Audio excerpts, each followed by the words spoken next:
Prime Minister Netanyahu asking his war cabinet for their consent for him to use nuclear weapons delivered into Iran. Yes, I'm sure that he would unhesitatingly use that capability against Hezbollah, because Hezbollah is probably at least as well fortified and dug in as the Ukrainians were in the Donbass.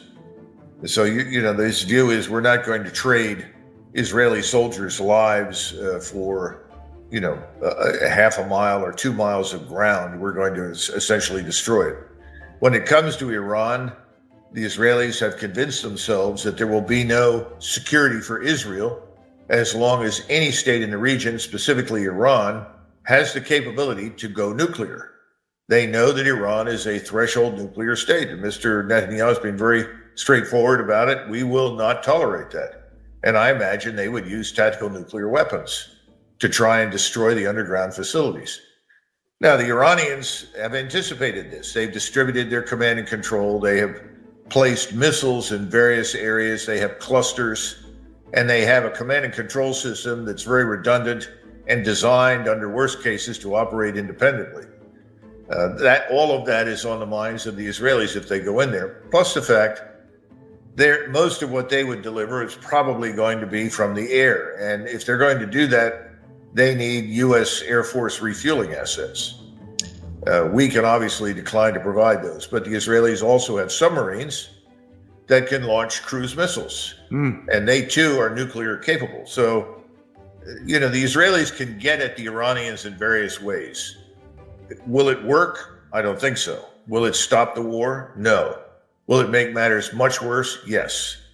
And that's the great danger. I think Israel itself has from the very beginning put its very existence at risk when it doesn't need to.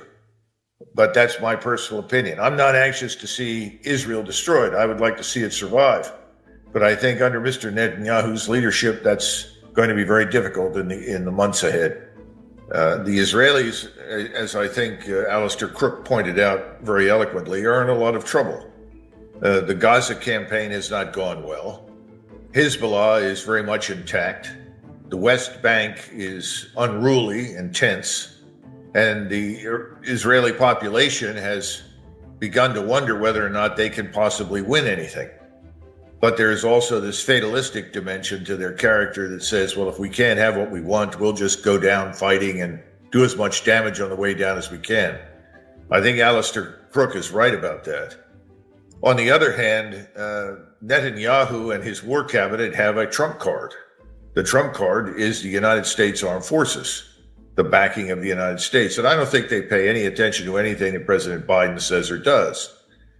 We know that he said we would not join in any future retaliation against Iran, but I don't think they take that seriously because they have more influence on the Hill and inside our government right now than President Biden does.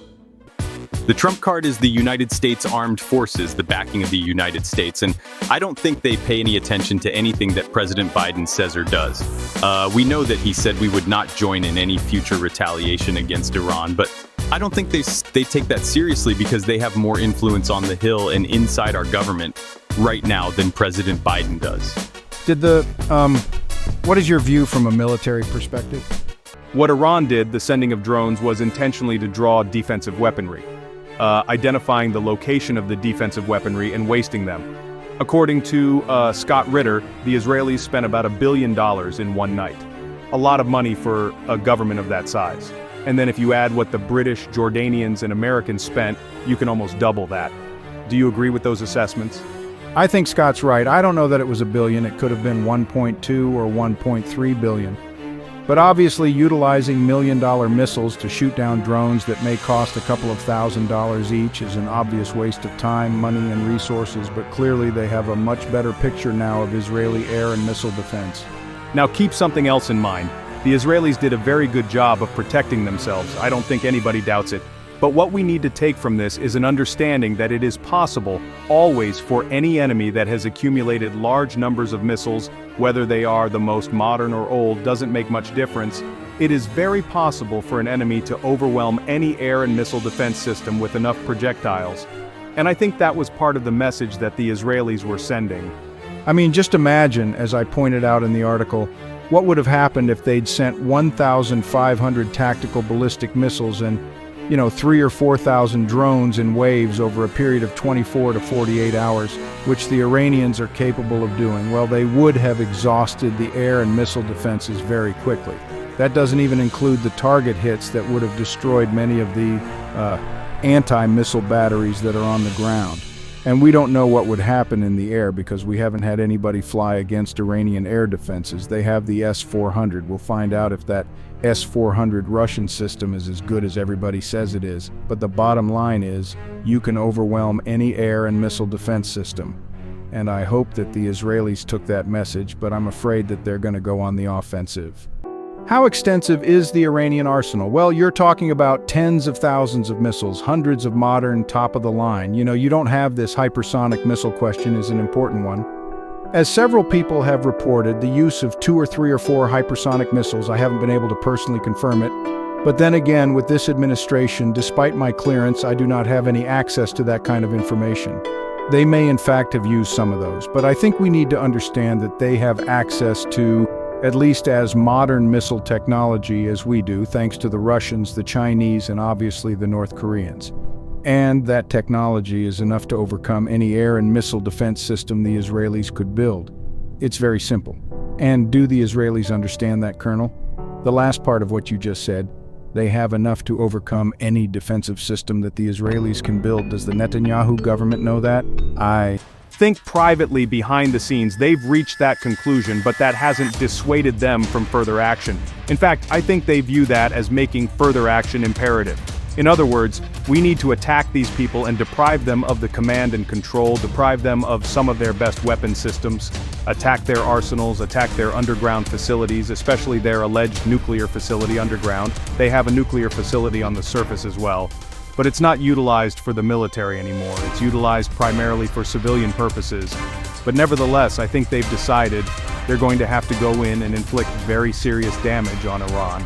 That's the only way forward as far as they're concerned. I don't think they can imagine living in the Middle East with countries around them that are equal to or greater than they in terms of military power.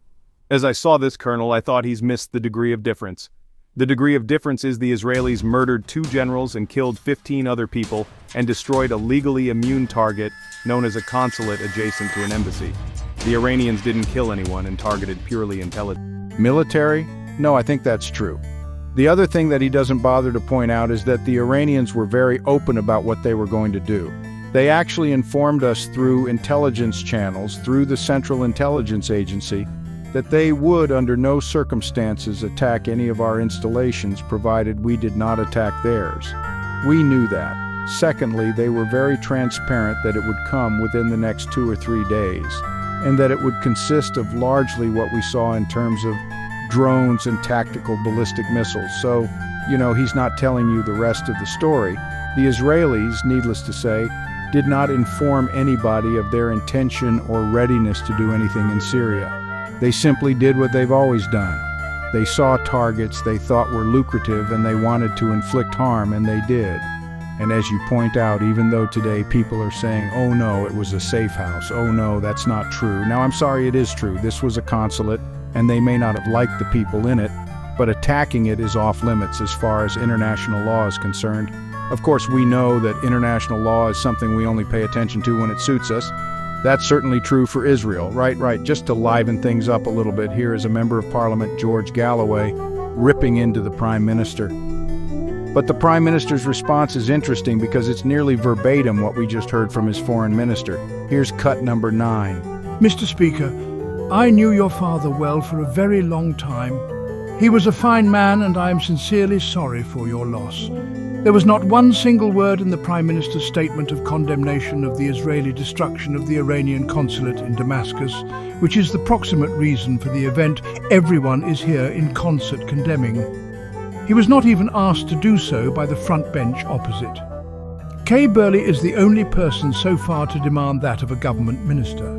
We have no treaty with Israel, at least not one that Parliament has been shown, and the Iranians are not likely to listen to him when Britain occupied Iran, looted its wealth, and overthrew its one democratic socialist government in my own lifetime.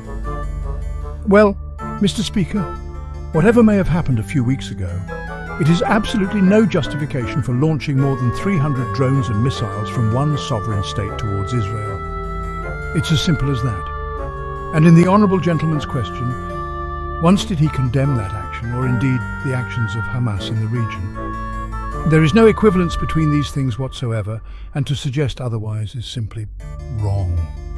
Did the British government materially participate in Israel on Saturday night? Yes, and they had some aircraft in the air that apparently participated in shooting down these drones that are low and slow. Remember, it took the drones practically 4 hours to fly all the way to Israel, and they were detected immediately. The Iranians made no attempt to hide anything, and as a result, they were generally speaking very easy targets. But as I think your other guests have pointed out, they did the Iranians a great service by showing the Iranians where the Israeli air and missile defenses are, their radar systems and command and control. And that's really what the Iranians were interested in.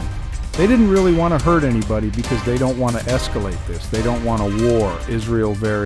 They definitely have an interest in escalating. They, as I said earlier, as long as they've got us in a position where we are obliged to support them, and that's certainly the case in Washington, then they're going to act. But this, Mr. Sunak is saying exactly what his foreign minister said. They're all saying exactly what's being said in Washington, so they're all singing from exactly the same sheet of music. My hat's off to them, it's very well orchestrated. Can Israel defeat Iran? The potential for escalation remains a critical concern, as the alignment of international voices suggests a coordinated approach to the conflict. Without the United States, no, but again, the Iranians, the Israelis know that. But they assume that we will come in one way or the other. Well, one way or the other must mean air and naval. Could you even envision troops on the ground? No, you could certainly insert special operators into Iran. I mean, this is an enormous country. It's the size of Western Europe. There are about 85 to 89 million people in it, something like that. And if you put that number of people into Western Europe would look almost uninhabited. So we can certainly insert special operations teams in there, and they can direct strategic attacks against, the Iranian armed forces and its population. But other than air and naval, no, that's all you're going to see. What is your greatest fear with respect to Israel and Iran, particularly if, for whatever reason, the Netanyahu government believes it's back us to a wall? I think that mentality has already taken root. Their view is that it's their way or the highway, and their way means that the entire region has to be subjugated or at least docile vis-a-vis Israel and accept whatever Israel does, which is always justified on the basis of their history and, of course, the Second World War. I think the greatest fear that I have is that once Iran is attacked decisively in some fashion by Israel, that we will involve ourselves and contribute to it. And when that occurs, Russia will intervene. Russia will not permit us with the Israelis to destroy Iran. Simply isn't going to happen. Those ties are very close. They're not just politically advantageous. They have economic foundations. And Russia is tired of us. We've tried to do enormous damage to them. We've succeeded in destroying Ukraine, but Russia hasn't forgotten, and Russia is not going to tolerate it. And that puts us in a difficult position because the Israelis may use, at some point, nuclear weapons. That has to be the greatest fear, their use of nuclear weapons. Notwithstanding what Prime Minister Netanyahu famously or infamously told the UN, where he had that cartoon of himself holding a bomb. The cartoon was of the bomb, not of himself. Do the Israelis know that Iran does not have a nuclear weapon? Yes. And does everybody know in the region, governments I'm talking about, not people in the streets, that Israel does have many nuclear weapons, however they acquired them? Yes. In other words, the Israelis have both warheads and the delivery systems. The Iranians have delivery systems that could be configured to carry a nuclear warhead, but Iran is what you call a threshold nuclear state. In other words, it's reached the point where it could, in a relatively short period of time, perhaps weeks, perhaps months, build warheads that have nuclear capabilities, but they haven't done it. There's a fatwa that was issued some time ago banning it. They've refused to do it. The Russians have reassured them that, they will stand by them, but whatever you do, don't cross that threshold. They haven't. The same agreement is with the Chinese. The Chinese are, of course, standing in the background. They will support the Russians and the Iranians if they're pushed to do it because they're so dependent on the oil and natural gas that comes out of the Straits of Hormuz. But yes, everyone knows that the Israelis have this. And let's be frank, as Mr. Erdogan pointed out in one of his speeches a couple of months ago, the Israelis have frequently threatened the use of a nuclear weapon against people in the region. And he says, we know what you have. and we're afraid of you. And I think that's the problem now. I think that the region is no longer afraid of Israel, and that's the greatest single danger as far as Mr. Netanyahu is concerned. Because that means the Israeli notion of deterrence, which is total fear of what Israel can do, is absolutely essential. And if people are not afraid of it, then Israel will not survive. That's his view.